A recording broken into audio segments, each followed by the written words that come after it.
aproxima-se o horário do nosso encontro nesta tarde, em nossa casa, na casa de Jesus, casa de Maria Pegai, e para as nossas reflexões, o nosso querido irmão André escolheu o livro Pão Nosso e abriu na lição 103.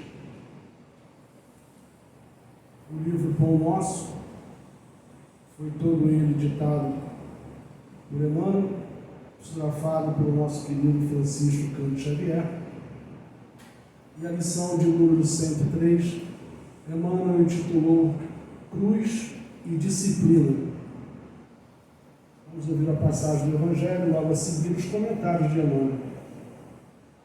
E constrangeram um certo Simão Sirineu, pai de Alexandre e de Rufo, que por ali passava, vindo do campo, a que levasse a cruz.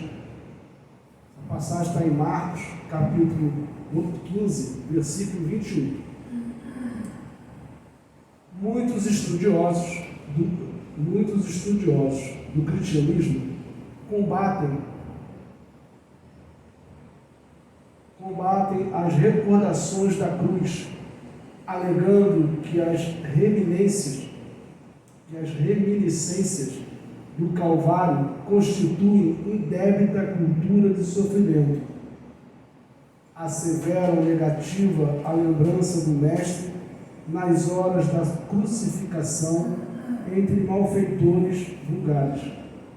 Somos, porém, daqueles que preferem encarar todos os dias do Cristo por gloriosas jornadas e todos os seus minutos por divinas parcelas de seu ministério sagrado, ante as necessidades da alma humana.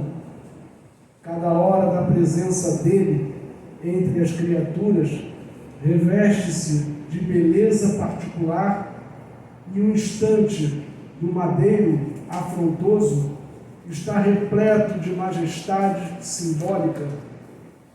Vários discípulos tecem comentários extensos em derredor da cruz do Senhor e costumam examinar com particularidades teóricas os madeiros imaginários que trazem consigo. Entretanto, somente haverá tomado a cruz de redenção quem lhe compete àquele que já alcançou o poder de negar a si mesmo, de modo a seguir nos passos do Divino Mestre. Muita gente confunde disciplina com iluminação espiritual. Apenas depois de havermos concordado com o jugo suave de Jesus Cristo, podemos alçar aos ombros a cruz que nos dotará de asas espirituais para a vida eterna. Contra os argumentos, quase sempre ociosos, dos que ainda não compreenderam a sublimidade da cruz, vejamos o exemplo do Sirineu nos momentos culminantes do Salvador. A cruz do Cristo foi a mais bela do mundo.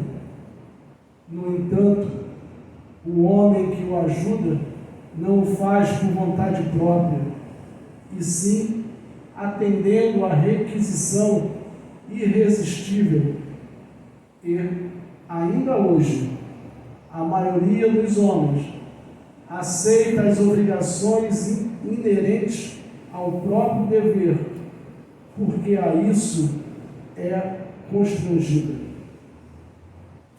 A lição é de número 103, livro Pão Nosso. Vamos à nossa prece a Jesus.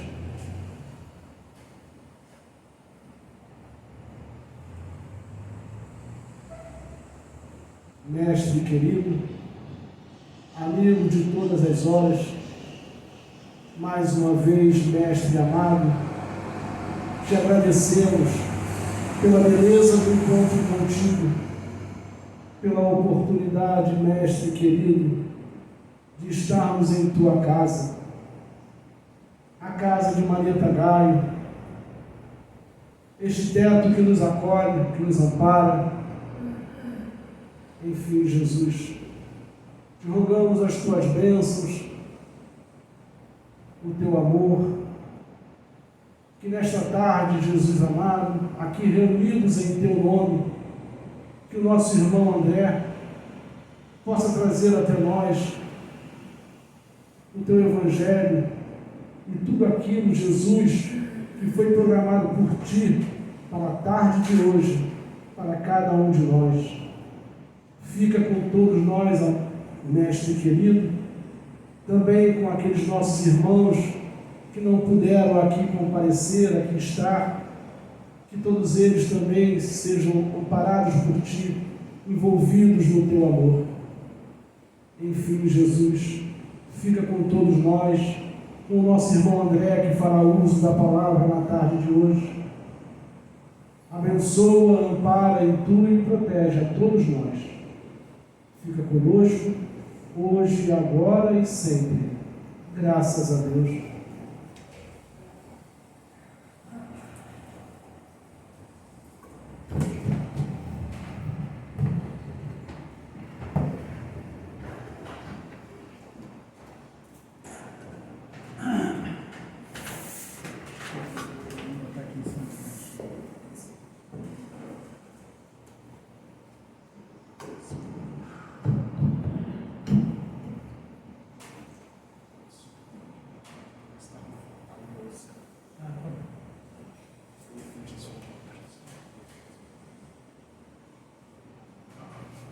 Boa tarde a todos. O nosso tema hoje é do Evangelho segundo o Espiritismo, capítulo 13. Não saiba o que a sua mão esquerda, não saiba a mão esquerda o que a direita faz. São os itens 15 e 16 sobre a beneficência. Só que antes de iniciar, o que nós preparamos, gostaria de lembrar que a mensagem que foi lida, a questão da cruz, ela é aberta ao acaso. Eu gostaria de fazer um comentário, já que, abrindo ao acaso, gostaria de lembrar que tem muito a ver com a nossa conversa hoje. Simeão Cirineu era originário de Cirene, que era uma cidade próxima de Jerusalém. Ele estava em Jerusalém para fazer negócio. E no meio daquela balbúrdia, ele percebe que está acontecendo alguma coisa diferente. Deixa seus negócios e vai ver o que está acontecendo. E vê um homem carregando a cruz. Percebe que ele segue sozinho. Não sabe por que ele está sendo admoestado àquela situação. Não sabe que diversos amigos e companheiros acompanham silenciosamente e não se encorajam a atender a Jesus naquele movimento difícil, por quererem preservar as próprias vidas. Questão compreensível. Não se sensibiliza com a dor daquele homem alquebrado carregando a cruz. Ele cai a seus pés. Nesse momento, Cirineu recebe a ordem: ajude esse homem a carregar a cruz. Não sabemos, nem podemos dizer se ele recusa ou não, se ele vai de mau humor ou vai de boa vontade. Alguns filmes mostram ele ajudando Jesus. Eu prefiro acreditar que tenha sido assim. Cirineu aceita, porque ele foi imposto. O bem pode ser feito até quando não queremos. E esse registro dessa pessoa poderia ter passado incólume pela história, é registrado como aquele, eu acrescento, o desconhecido, que ajudou Jesus a carregar a cruz que tinha se proposto. Bom, meus amigos, então, vamos guardar para lá no finzinho da nossa conversa. Nós fazemos um link com Cirineu, no caso, Simão ou Cirineu, Bom, Problemas no mundo nós sempre tivemos, dificuldades no mundo sempre tivemos. E nós sempre temos um bom motivo para não participarmos das soluções. E aí eu fiz uma listinha, digamos assim, do que eu ouço normalmente. E vamos também dizer, de algumas vezes em que eu também penso, às vezes posso não dizer, mas também penso, né? Eu gostaria que as coisas fossem antigamente, em que tudo era mais fácil. Eu não sei de qual antigamente, né? Eu tenho vontade de auxiliar ao próximo, mas não tenho dinheiro. Eu me sinto muito limitado para socorrer a outras pessoas. Eu tenho coisa demais para fazer e não me sobra tempo. Eu não sei o que fazer quando eu vejo essas situações difíceis. E agora que está mais em voga. Quando a Covid passar, eu vou poder ajudar os outros, né? Agora nós temos uma justificativa, temos a Covid. Então a gente não pode sair, né? A gente não pode vir ao centro espírita fazer um estudo. A gente não pode socorrer as pessoas, porque senão a gente vai se contaminar. Eu já tomei 2 vacinas. Agora em outubro diz que eu vou tomar a 3ª. E vão continuar furando o meu braço. Porque a Covid vai continuar conosco até que nós modifiquemos.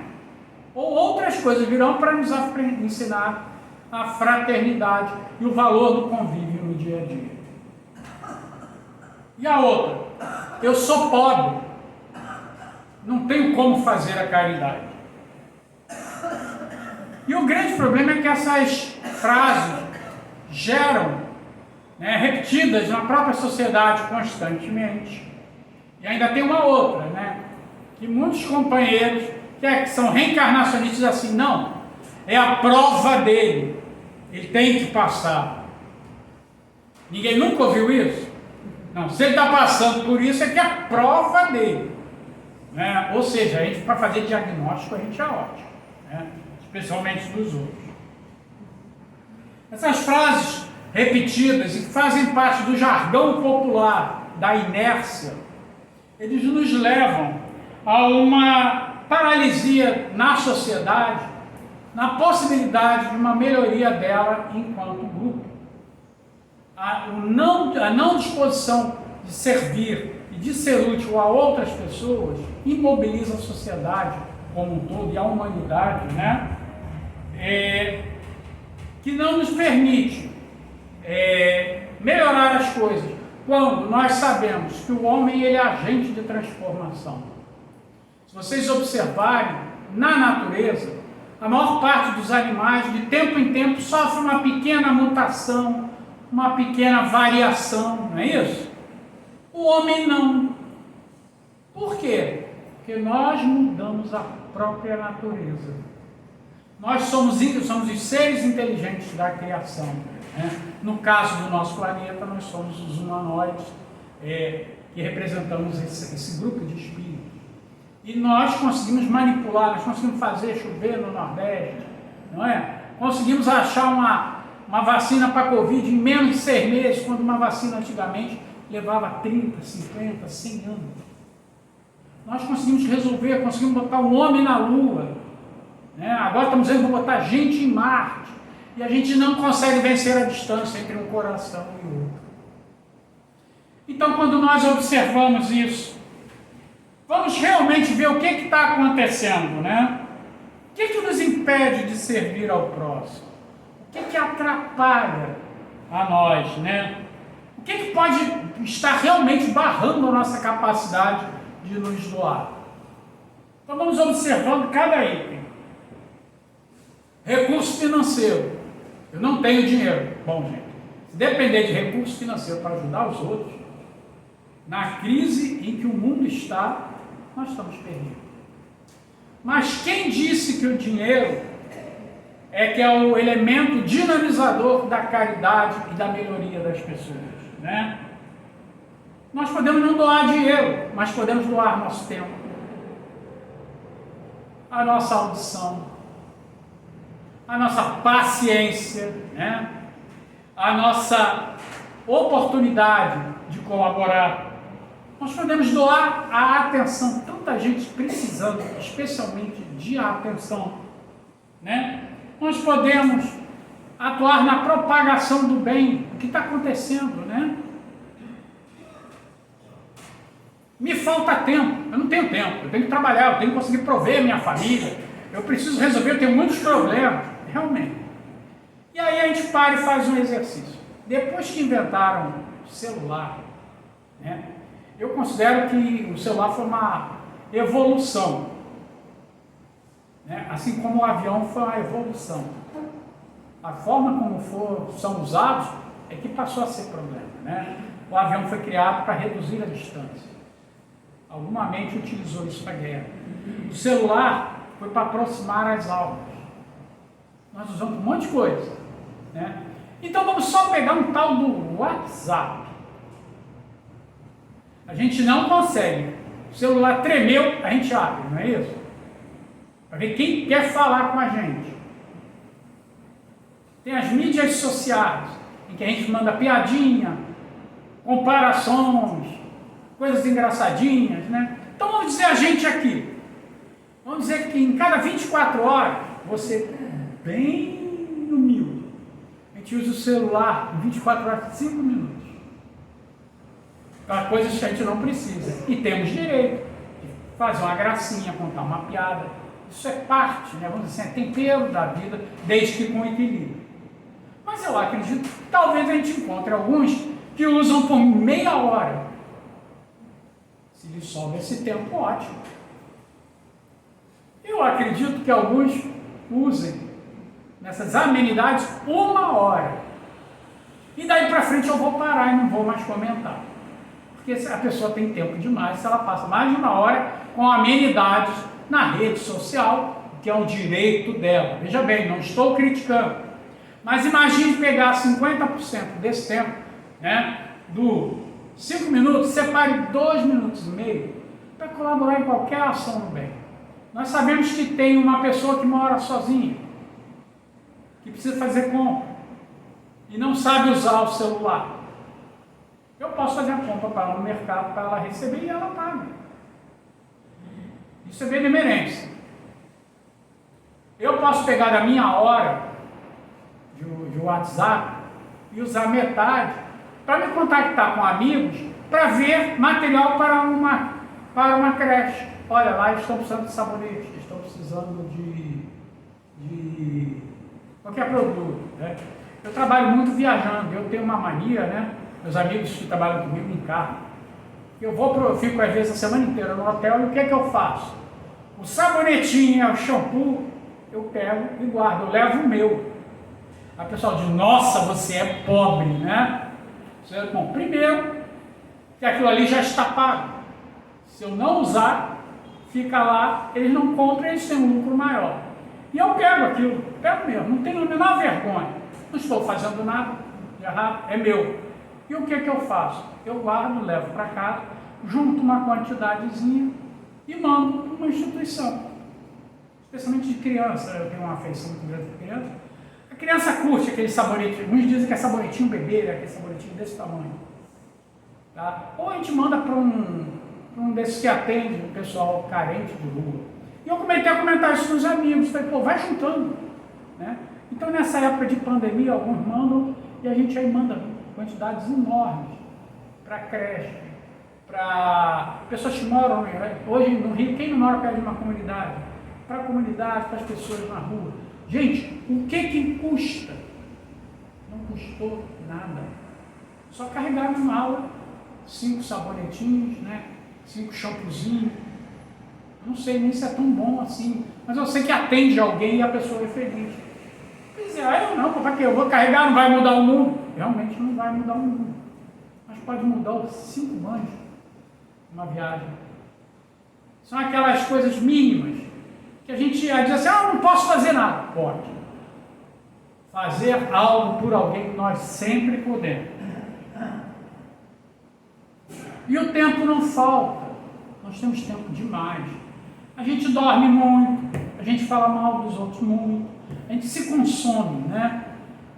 E às vezes no próprio trabalho, a gente pode até trabalhar muito. Mas existe um momento do descanso e o momento do lazer. Isso também ajudar ao próximo, também é uma forma de lazer. André, que absurdo. Todos nós hoje já ouvimos falar no Médicos Sem Fronteiras, né? Vocês sabem como o Médicos Sem Fronteiras começou?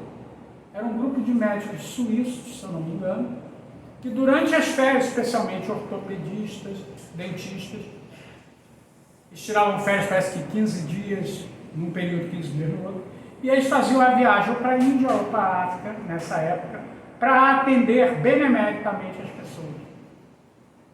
Logicamente, eles tinham suas limitações, eram assalariados, mas isso gerou uma repercussão tão grande que começou-se a fazer doação. Hoje, Médicos Sem Fronteiras é do porte que é por causa desses companheiros, que fizeram aquilo de uma forma extremamente desinteressada. Hoje atende, né? Tem funcionários remunerados, existem voluntários, mas começou de um exemplo não remunerado e de cidadania. E aí nós dizemos, né? Bom, eu não tenho dinheiro, não posso doar. Jesus fala do óbolo da viúva. Não sei se os amigos lembram dessa passagem na Bíblia, em que os homens chegavam no templo e colocavam dinheiro, fazia barulho, fazia questão de fazer barulho para todo mundo ver que estava dando muito dinheiro, né? E chegou Jesus sentado com seus discípulos olhando, e chegou uma senhora, tirou uma moedinha daquelas mínimas, né? Uma dracma, que é uma das menores moedas, e ela coloca, e sai e ninguém vê. Jesus vira e diz, vocês estão vendo aquela mulher? Eis que essa foi a que deu a maior doação. E diz, pô, peraí, o cara chega lá, bota um dinheirão, né? Por que ela fez a maior? Então Jesus diz, porque ela deu do que não tinha. Ela deu do que ia fazer falta. Os outros deram para aparecer, para se destacar, então eles já tiveram aquilo que tinha, né? E aí a gente diz, poxa, mas será que ela ia precisar daquilo? E aí a gente diz assim, bom, André, mas o que é necessário, o que é supérfluo, né? Então, eu acho que a agenda cristã, André nos diz o seguinte, né? Pobre, dê do seu necessário. Rico, dê do seu supérfluo. Depois ele diz, rico, dê do teu necessário, pois o teu necessário ainda é supérfluo. Nós criamos um mundo com uma quantidade de necessidades que não são reais, e nós acumulamos muitas coisas que realmente não necessitamos. Mas André, eu não tenho dinheiro, se eu tirar algo, vai faltar o meu necessário. Então vamos pegar um exemplo. Dr. Bezerra de Menezes. Dr. Bezerra de Menezes vivia com muito pouco. Era chamado médico dos pobres, porque costumava parte dos seus proventos gastar inclusive em remédio para os carentes que ele atendia, né? Há uma passagem, ele está na Tijuca, onde ele morava, e uma pessoa vem até ele e diz, doutor, eu preciso comprar um remédio para o meu filho, assim, assim, assado. Aí ele já tinha tirado seu anel de médico e dado para outra pessoa, ele não tinha. E como quase sempre, quando ele enfiava a mão no bolso, né, apenas havia boa vontade, mas não tinha mais nada. E ele se apietou da pessoa e disse o seguinte, eu não me lembro se era um homem ou uma mulher, mas digamos que fosse um homem. Meu irmão, você acredita em Jesus e em Maria Santíssima? Ele era profundo, devoto de Maria. E disse que o homem disse que acreditava. Então ele, né, se encaminha, abraça e diga, transfira esse abraço a seu filho em nome de Maria. Seguiu. Se a criança foi curada, se a criança não foi, nós não sabemos, né? E não é o que importa, mas é o ato. Ele podia ter batido no bolso e dizer, ó, tô liso, tá ruim, como a gente diz hoje, né? Quando alguém pede uma coisa ruim, diz, ó, meu irmão, hoje tá ruim. Ele não fez isso. Ele, de alguma forma, ele oferece alguma coisa. Nem que seja o amor e o coração dele em nome de Maria. Então há sempre algo que somos capazes de doar. E uma outra coisa, hoje a gente diz, olha, eu não sei fazer, não tenho jeito, não consigo. É compreensível. Se nós não estamos habituados a nos doar, nós não sabemos. Assim como só sabe andar de bicicleta quem já andou, quem vivenciou, quem sofreu, quem percebeu o problema dos outros, esse vai se doar, né? E aí a gente diz, bom, não sei, não há como. Eu sou da época do mimeógrafo, da máquina de escrever. Nunca fiz um curso de computador, porque sempre aleguei que eu nunca tive tempo, né? Então eu trabalho com o computador, tudo ao meu jeito. E quando eu não consigo, o que eu faço? Eu tenho alguns funcionários que são mais jovens. Eu trabalho com um programa de desenho de arquitetura chamado AutoCAD. Eu nunca fiz um curso. Eu desenho do meu jeito. Depois eu mando para os jovens que fizeram o curso e digo assim, agora organiza, a ideia é essa. Mas às vezes eu preciso aprender alguma coisa, para também não ficar alugando eles o tempo todo. Então, existe na internet uma coisa chamada tutorial, que é um modo de fazer. Você assiste o tutorial e treina, né? Sistema de Pavlov, né? Você exercita e um dia você faz direitinho. Eu confesso a vocês que algumas coisas eu não consegui. Então eu liguei para um funcionário, que é um subalterno meu, eu falei, meu irmãozinho, eu não consigo. Faz o seguinte, abre o computador e faz falando e me manda o vídeo. Então alguns dos sistemas do AutoCAD, eu aprendi que eu tenho os vídeos guardados. Quando eu preciso, eu abro numa máquina e na outra eu vou repetindo. Por que eu consegui? Porque eu preciso. Aí diz assim, eu não sei fazer o bem. Eu nunca tive contato. Minha família me protegeu. Entra na internet e coloque lá.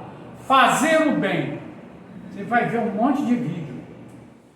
Entra no YouTube. A gente entra no YouTube para ver tanta bobagem. Entra no YouTube e coloca. Atendimento a crianças. Atendimento social a doentes. Lá tem tutorial. Vai aparecer a casa católica, a casa cristã, a casa evangélica, o centro espírita, que desenvolvem trabalho. Olha lá, cara. Tem tutorial.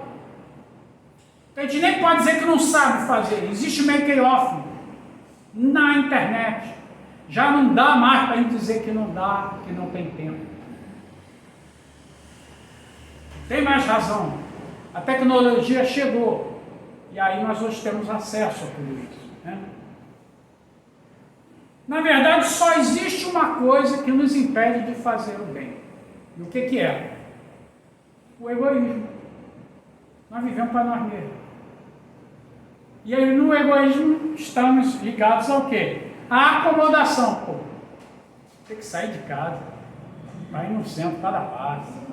Tem que sair de casa para ir ajudar. Eu vou ter que comprar 5 quilos de arroz, 1 quilo de sal, né?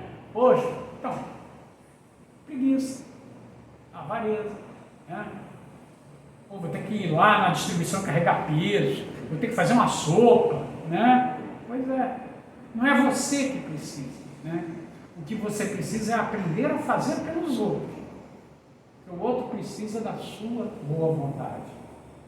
E eu vou contar um exemplo para vocês que eu tive quando criança, né? Eu sou oriundo de uma casa espírita, nós tínhamos uma obra social e nós tínhamos alguns médios que chegaram à nossa casa depois da Segunda Guerra Mundial e chegaram perturbados, porque tiveram que cumprir com a prova de comparecer ao campo, né, para defender os ideais contra o desequilíbrio da época.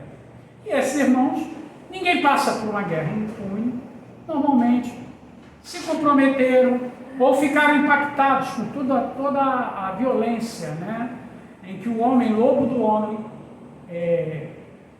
traz para a sociedade. E muitos foram tratados em trabalhos espirituais no centro.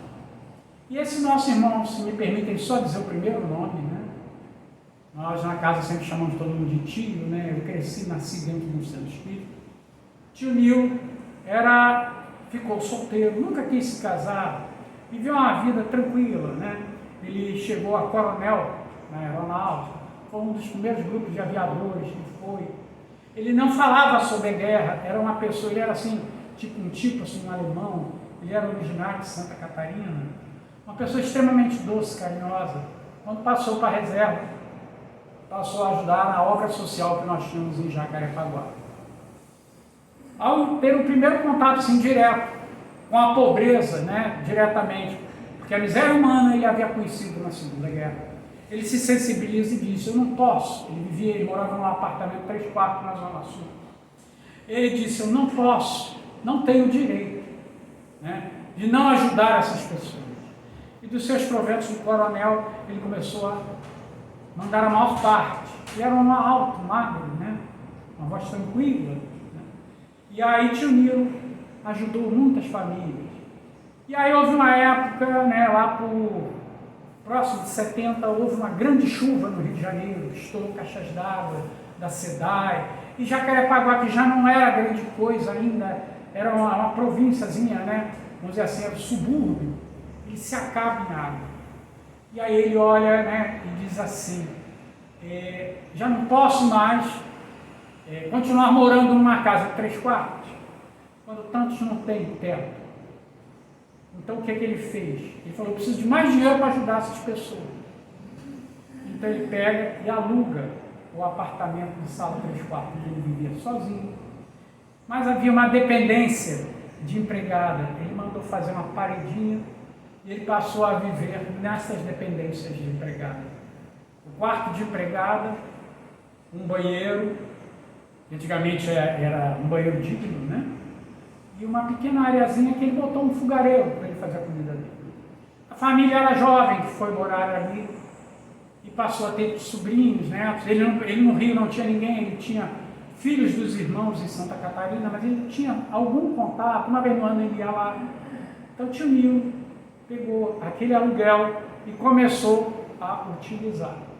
Naturalmente as coisas ficavam difíceis. Gostaria só de interromper e contar um fato engraçado. Antigamente havia um baú da felicidade, e aí comprava 5, 6, 10 carnês. Gente, nunca vi ninguém ganhar tanto no baú como o tio Nilo. Tinha o programa domingo em que ia na árvore da felicidade tirar o prêmio. Ele foi umas 3 ou 4 vezes, e tudo que ele ganhava ele dava para os carentes. Há um fato que uma vez ele necessitava de um recurso para ajudar uma família.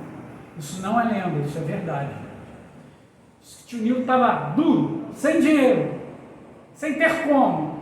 E a nossa irmã Nancy Leite Araújo comentou: Nilinho, você não tem? Ele falou: Nancy, não tem dinheiro. Então era o equivalente hoje a R$200, a maior nota que nós tínhamos. O tio Nilo saiu de cá triste, foi andar na praia. E aí parou lá no mar de Copacabana, com a água no meio da canela, e olhava para o mar e dizia: ah, Jesus, se eu tivesse R$200, Jesus, se eu tivesse, daqui a pouco as ondas passando, algo bate na perna dele. E quando ele olha, adivinha? Era R$200. Isso é verdade. Automaticamente ele pega o dinheiro, larga aquele momento de lazer, corre para casa e liga: Nancy, o mar me deu R$200. Havia um propósito digno, né? E mais à frente, a nossa instituição precisou de um auxílio maior. E ele precisou botar um apartamento à venda. Obrigatoriamente você, quando havia na lei do inquilinato, você tinha que oferecer o apartamento para o inquilino. E a família falou: tio Nilo, a gente compra. Vou comprar pela Caixa Econômica. Compraram o apartamento e ele começou a organizar as coisas para ir embora. Aí a família falou: não, tio Nilo, aqui é seu lugar, o senhor é tio dos meus filhos. Fique aqui até quando o senhor quiser. Ele falou: então eu vou pagar o aluguel para vocês. Ele falou: não, nós não queremos ver essas cobras. Bom, nosso irmão viveu no Rio de Janeiro até quando as forças não aguentaram. E ele, sem querer ser um peso para aquela família que o adotou, ele vai para Santa Catarina, ele vai para Florianópolis, já no finzinho da vida, vive mais 6 meses e parte para o plano espiritual. Eu cito essa pessoa porque ele é o exemplo. A gente tem o salário da gente, a gente tem, e a gente se apega muito. Não digo que alguém seja obrigado a seguir o exemplo do nosso querido tio Nilo, mas é um exemplo que não pode ser esquecido. Ele gostava muito do espiritismo. O que sobrava do dinheiro ele comprava os livros do Divaldo. E às vezes para aquele, por exemplo, eu era jovem, venho de família extremamente humilde. Eu tenho vários livros ainda, né? Alguns dos poucos que guardo, em especial são os dele, em que está lá com carinho. E ele dava para as pessoas. Especialmente quando saía livros novos do Divaldo, ele comprava 4, 5, 10, eu não sei quantos, porque ele nunca via fazer alarde de nada. Ele entregava esses livros às pessoas. Olha, eu li esse livro e ele dava como se fosse o dele. Olha, eu li esse livro, é para você. Eu acho que parece com você. Eu vou botar a dedicatória. Ele botava Nil e seu sobrenome. Nunca disse, olha, eu estou te dando. Não, eu já li. Vamos com você. Servir ao próximo em qualquer situação realiza uma modificação no nosso íntimo. Observando, quando fazemos algo para alguém, vamos nos observar, quando eu faço algo para alguém, geralmente eu fico muito, primeiro na hora eu tenho aquele lampejo de querer resolver, quando faço. Depois eu fico feliz. Muitas vezes eu comento, né? E aí depois, com a idade foi chegando, né? A barba começou a ficar branca, eu falei, poxa, por que eu fico feliz quando eu faço bem? Por quê? Bom, primeiro que eu consegui auxiliar alguém. Mas eu comecei a perceber que eu fico feliz quando eu faço, é porque não é uma coisa comum que eu faço. Eu fico feliz porque eu fiz. Se eu tivesse o hábito de agir de forma mais fraterna, seria corriqueiro. Não seria novidade.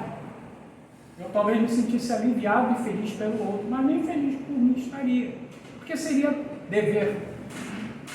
Então, quando a gente fica muito feliz, é sinal que nós evoluímos um pouquinho. Mas lembrar que, na minha percepção, nós ainda somos muito inexperientes, porque nós nos espantamos quando a bondade invade o nosso coração. E aí nós vamos lembrar de uma outra questão. O resultado dos nossos atos. Todo bem que nós fazemos gera algum reflexo na nossa vida. Tá? Veja bem, isso não é prêmio. Eu vou ajudar alguém porque eu vou ser ajudado. Não é isso. Quando fazemos o bem, nós geramos uma possibilidade maior através das nossas vibrações, da nossa receptividade ao bem, para que possamos até ser auxiliados. No livro dos Espíritos, no livro dos Médiuns, no livro dos Médiuns, existe um tema que é vibrações compensadas. Se eu só penso mal, eu só filtro percepções ruins. Quando eu começo a agir no bem, eu começo a captar pensamentos bons. Então, quando eu ajudo alguém e eu melhoro, eu abro mais a minha receptividade para coisas boas. E as inspirações começam a facilitar a minha forma de viver. Quando jovem eu brincava, né, com os grupos de universidade, eu dizia assim, ser bondoso é bom até para o egoísta. Porque quando ele ajuda alguém, ele é o primeiro a receber, né? E na realidade, o egoísmo ele imobiliza. E quando nós ajudamos, nós melhoramos a nossa possibilidade também de captar informação, conhecimento. Quantos problemas de saúde nós temos? E quando às vezes vamos a um hospital, nós tivemos uma experiência agora, né? Passamos por alguns exames mais difíceis, né? E nós estivemos no hospital e ficamos, vamos dizer assim, 2 noites no hospital, guardando um exame, e tivemos a oportunidade de ter um companheiro do lado que já estava 60 dias internado. E eu olhei e falei assim, puxa vida, ele tinha tido um problema na coluna, estava começando a andar. Nós acompanhamos o primeiro dia que ele deu o primeiro passo, né, no tratamento. Eu bati palma, feliz, ele conseguiu ficar em pé. Eu tenho um probleminha de saúde, pequenininho, o meu problema sumiu. Dele. Depois fomos transferidos para outro quarto, encontramos com outra pessoa, outra situação mais difícil, né? Fiquei 2 dias, fiquei em 2 locais. Acho que eu nunca mudei tanto de quarto. Nenhum hotel me fez fazer isso. Mas ali eu tive essa oportunidade. Dividi o quarto com outra pessoa que passou por outra experiência. E eu olhei e falei, nossa senhora, como eu não tenho problema, eu tenho um probleminha, o resto. Mas perto deles, e o valor com que eles estão vivendo, a gente poder falar de esperança, né? E tudo, quer dizer, como é bom. Né? A gente olha para a dor da gente e diz, a minha não é nada. Né? Um mertiolate arde um pouquinho, mas a dele é muito maior. E se ele está bem, que vergonha, né? Eu ficar me lamentando. E aí, essa questão do benefício, nós gostaríamos de contar André Luiz. Nós sabemos que André Luiz sai do plano espiritual inferior, sai do umbral mais cedo, porque ele havia atendido diversas pessoas durante o período que esteve vivo como médico, e na realidade ele atendia para se ver livre, mas ao morrer essas pessoas oravam por ele. E eu gostaria de contar a vocês um caso, né? Na casa que eu frequentava existia um trabalho, chamava vivência retrospectiva ou vivência anterior. Trabalhos em que no plano espiritual recrutava os médiuns de diversos centros para atender ao socorro a outras pessoas. Depois, isso era apresentado em uma evidência, em que o médium de evidência descrevia, e depois um outro espírito comentava o trabalho, em que alguns de nós e de outras casas irmãs tínhamos participado. Eu devia ter uns 14 ou 15 anos, já participava do trabalho mediúnico na casa. E narrou-se, acho que foi em 1976, houve um grande acidente de trem no Rio à noite, em que muitas pessoas desencarnaram. E nesse processo, né, o médium ia descrevendo as pessoas, socorrendo aqueles que morreram, amparando aqueles que estavam em processo de dor ainda, de desencarne. E foi percebido um espírito, uma entidade, que estava jungida ao pescoço de um irmão, que estava desencarnando, e não permitia que ele desencarnasse, tal ódio que ele tinha, e quase como se estivesse esganando, não permitia o espírito partir. Os médicos se aproximavam, mas o ódio que ele infelizmente emitia não permitiu a aproximação. Materializa-se um espírito de altíssimo nível espiritual, cumprimenta a todos, se dirige ao algoz, coloca a mão na sua mente, ele adormece, o recolhe no colo como um filho muito querido, se despede e segue em frente. Aquele irmão que estava ali passou a ser socorrido pelos médiuns em estado sonambúlico, né? E ele processa desencarne.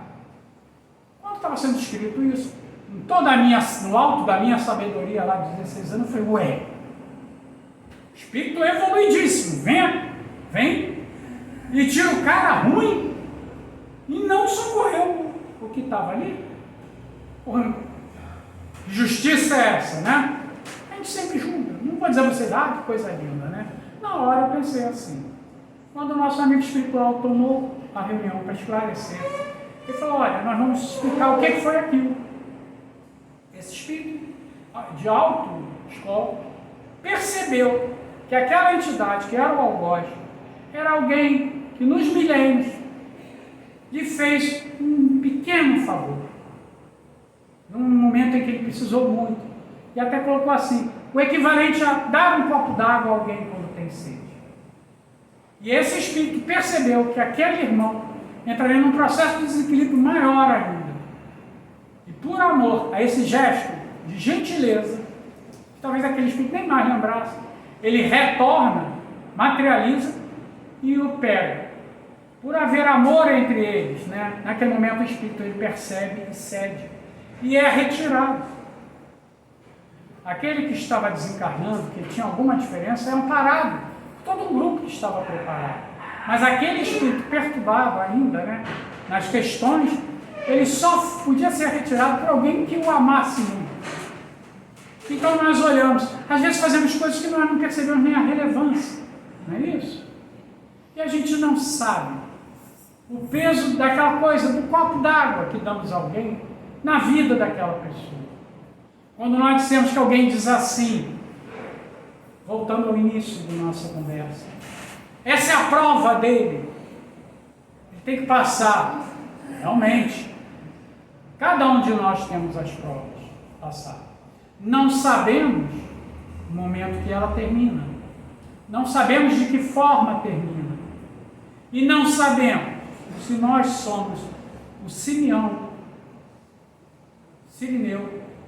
que tem o dever de suavizar aquele momento que aquela alma passa.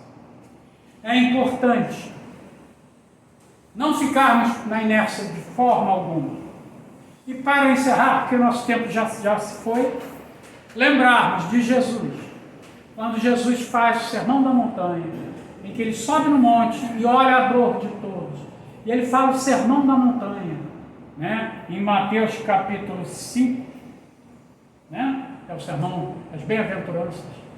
Nós ficamos ali, paramos na bem-aventurança. Mas ele continua a falar, que é o capítulo 6. Né? E lá ele diz uma frase que é fundamental nas nossas vidas. Porque onde estiver o vosso tesouro, aí estará também o vosso coração. E essa é a maior verdade. O atendimento aos necessitados. Nós temos que atender a todos, né? E a nossa postura no dia a dia, né? Bezerra de Menezes tinha um abraço naquele momento. Nós temos muito. Em especial, o nosso silêncio diante, às vezes, do desequilíbrio de muitos no momento da pandemia. Não somos de um lado, não somos do outro. Nós somos pela fraternidade, nós somos pelo amor, né? O planeta conclui realmente o seu ciclo, né? Depois de tudo isso, nós vivemos, como eu sempre digo, um momento único. Grande quantidade de espíritos estão partindo, indo para outros locais, que possamos levar a eles, né, o nosso pensamento de sucesso, de felicidade, de esperança na nova caminhada que os segue. E o desejo de que brevemente vençam os caminhos. Somos todos uma imensa família. E que possamos sempre pensar que estamos todos no mesmo barco, todos no mesmo caminho. Meus irmãos, que Jesus possa nos abençoar no desejo, de alguma forma, sermos úteis a Deus. Graças a Deus.